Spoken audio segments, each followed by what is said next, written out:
My group and I will be looking into the article, the subsidiary mass, and discuss the question around it. The Forbes article mentions how Indian report standards are called better than ours because it requires detailed reporting on subsidiaries.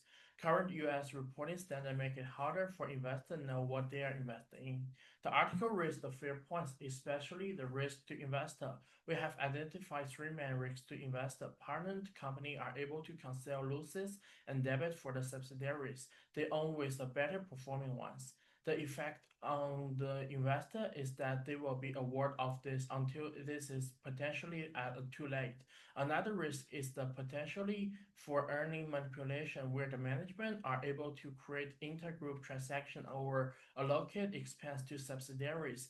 This can be seen in the case of the Lucky Coffee when the CFO and CEO were found guilty fabricating 300 million US dollar in sale at the subsidiary level in 2019.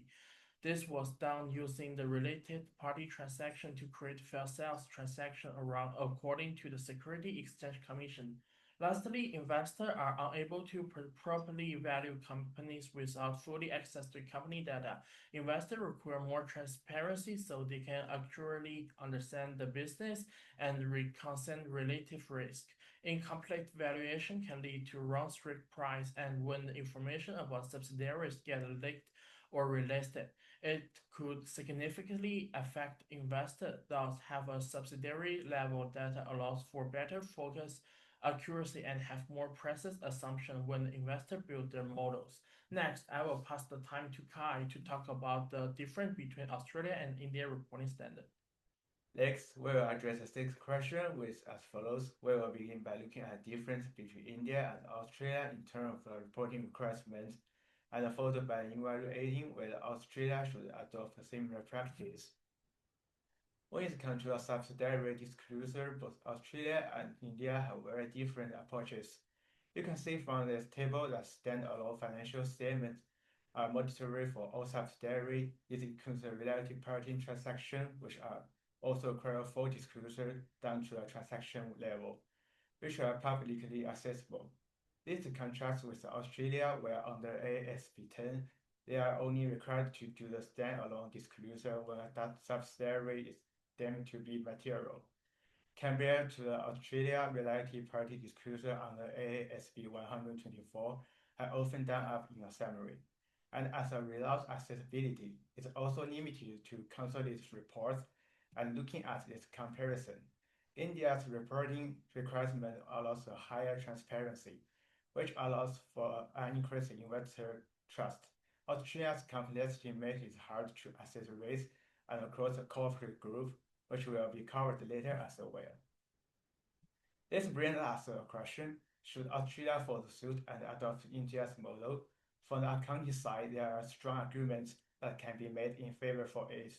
Requiring standalone subsidiary disclosure allows for transparency in financial performance, and this would lead overall efficiency in capital allocation and leading a better regulatory enforcement due to the transparency. So the challenge of transitioning is real as well. There will be high compliance costs incurred for larger companies, and Harvey Norman, for example, with their 1,500 subsidiaries, would certainly see an increase in cost to comply should these be adopted.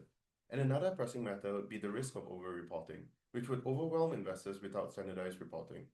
Competitive advantage is also an area of concern for these companies with more sensitive intellectual property, as sensitive subsidiary level data could lead to exposures. And to conclude, the overall answer would be yes, it would be beneficial to adopt India's reporting requirements.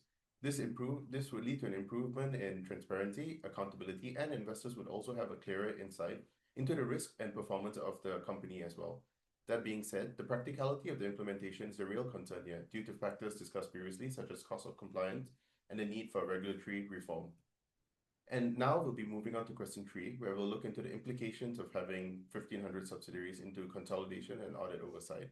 Which brings us to the real question: what do we actually see when it comes to a consolidated report? And using Harvey Norman as an example, they reported 581 million in EBITDA for the first half of the 2025 financial year.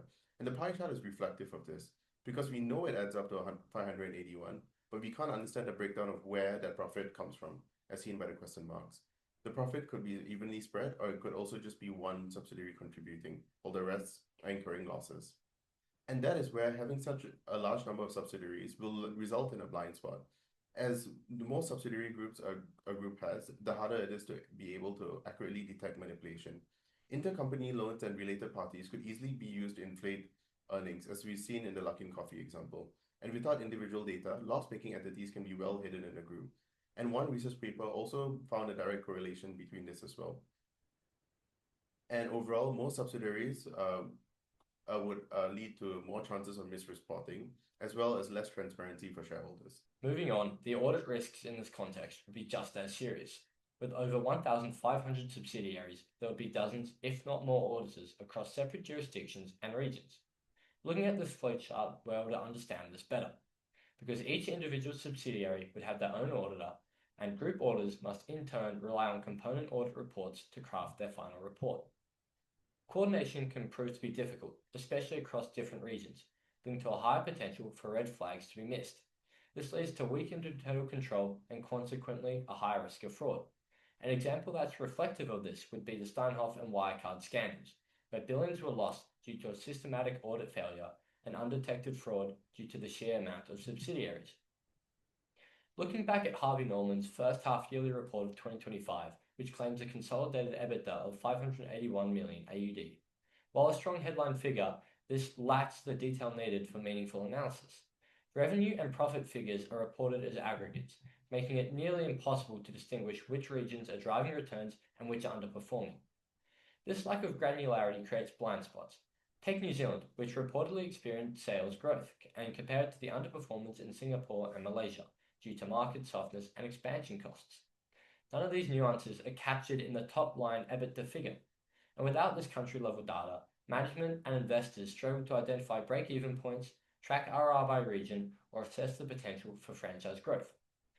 Now, we'll move on to the last question of the presentation, which is, how do shareholder activists use subsidiary level performance data to push for corporate restructuring? And should companies be required to disclose more granular performance data to support such evaluations?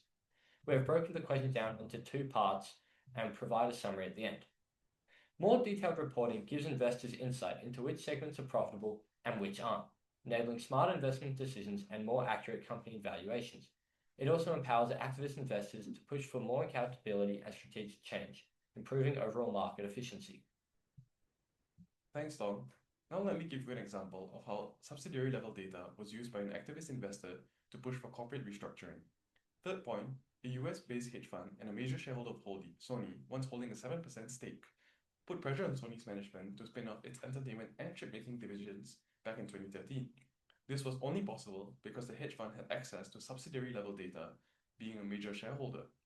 Sony declined to do so, citing reasons such as those divisions being key growth drivers, and third point, subsequently adjusted their financial position and sold off some of their stake. Next is the question if companies should report in such detail, since this information could be beneficial to investors as we have discussed. Companies have much less incentive to report at a more granular level because of the aforementioned disadvantages mentioned by my teammates for reasons such as cost and revealing sensitive information to competitors.